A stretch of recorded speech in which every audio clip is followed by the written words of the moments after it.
SIBO, small intestinal bacterial overgrowth. I assume most of you know that, or you probably wouldn't be clicking on Hashimoto's and SIBO. And it's one of those very important things to know about.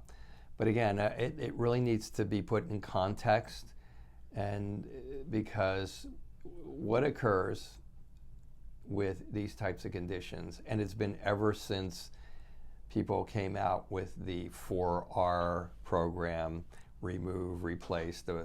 Most people know it's called the leaky gut program.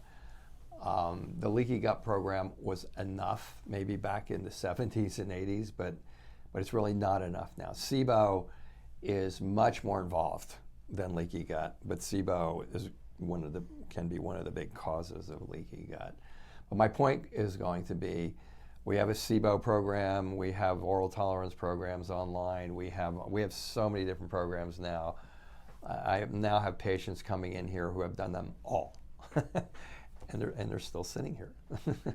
So, coming in here to try to find out what's going on. A lot of it is about the order in which you attack something.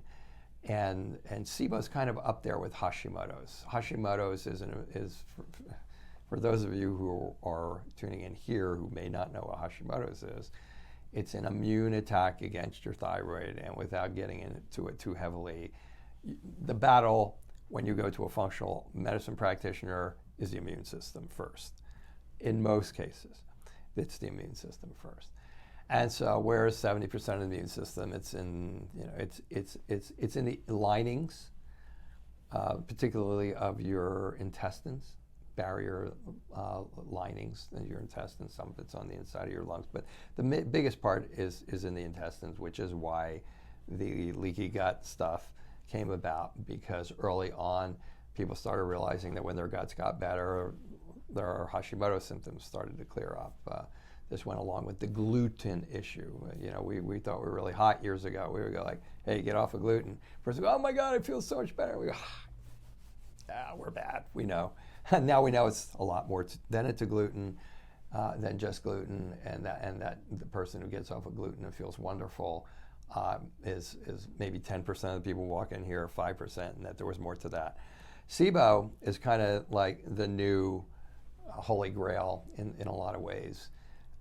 And there are a lot of programs online for it, and they're good. They're good programs, except SIBO is small intestinal bacterial overgrowth. So SIBO can be caused by thyroid problem. SIBO can be caused by stress.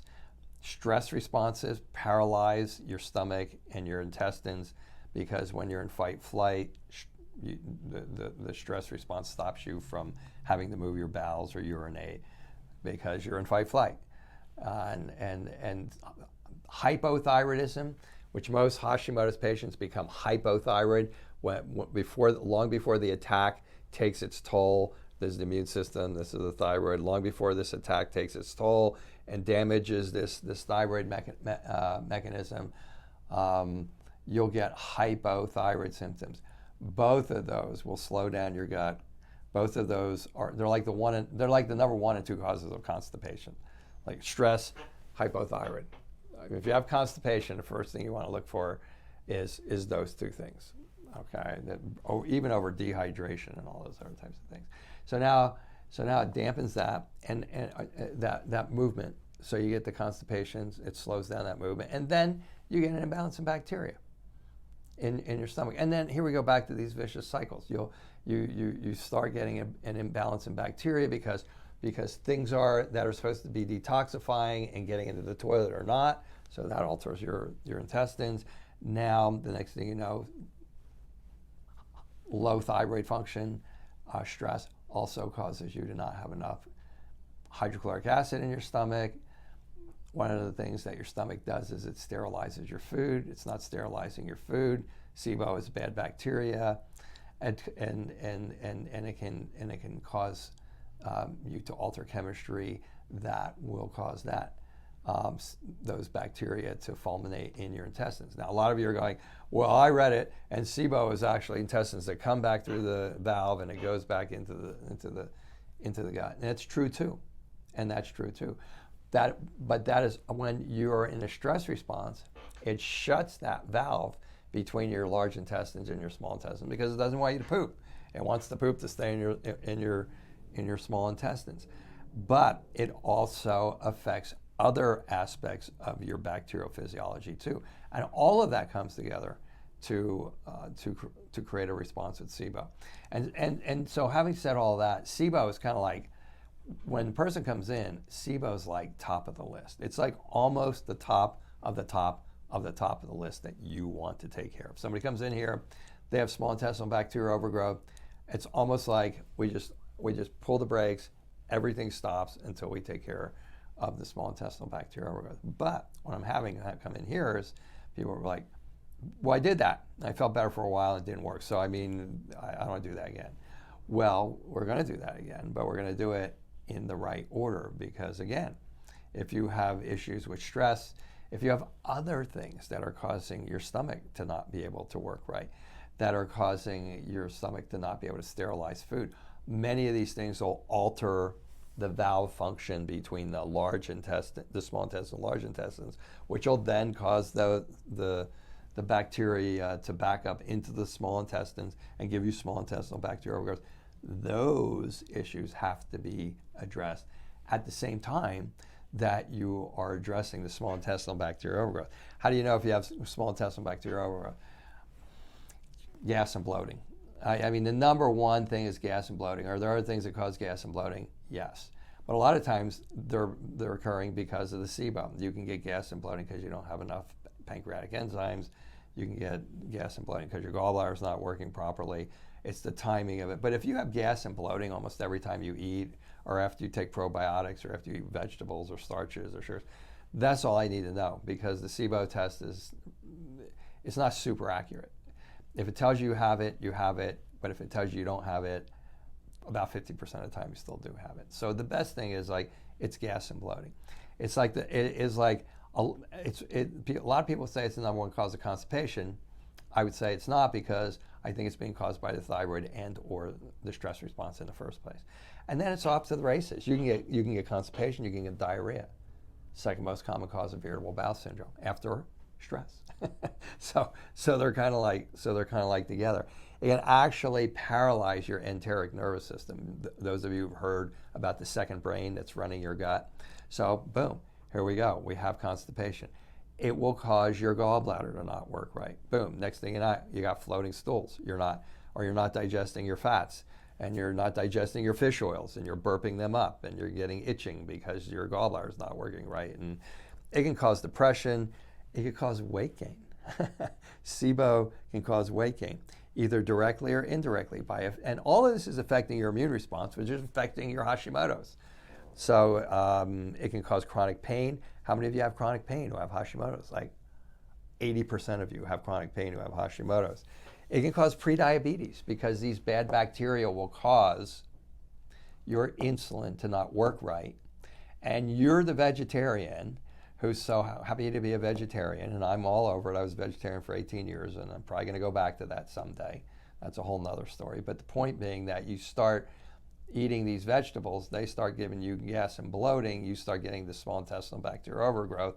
That alters your insulin response, and here's this thin vegetarian who eats better than 99% of the human race. They go to the doctor, and the doctor goes, you got prediabetes. And you go like, that's impossible. No, it's not. That's SIBO. That's SIBO. And depression, this will cause you to make lipopolysaccharides. Those are the cell walls of the bacteria when they break down. And then when they break down, they get through your leaky gut, because everybody who has SIBO has a leaky gut.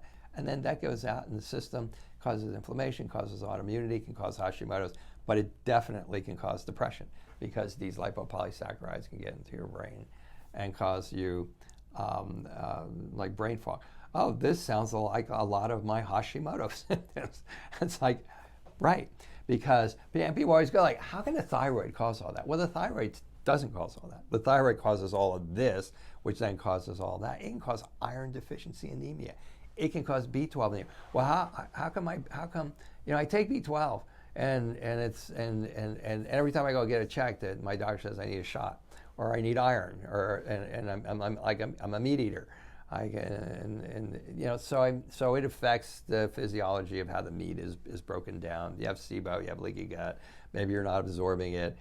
I mean, it's insane how many things that the small intestinal bacterial growth can cause, and all of it is in tandem in a vicious cycle with your thyroid. Thyroid can promote the environment that creates the small intestinal bacterial growth, and then all these vicious cycles that I just talked about, they got to fold back onto your Hashimoto's, and it's high because what are you going to go after? Are you going to go after SIBO? Or are you going to go after leaky gut? You're going to go after SIBO because it's probably at least a part of what's causing your leaky gut. Are you going to go over that stomach?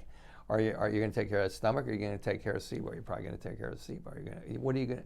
So SIBO is way up there, but you have to do the SIBO and know what things are going to sabotage you from, number one, of getting better for any length of time, or what's going to cause it to come back. And believe me, it comes back.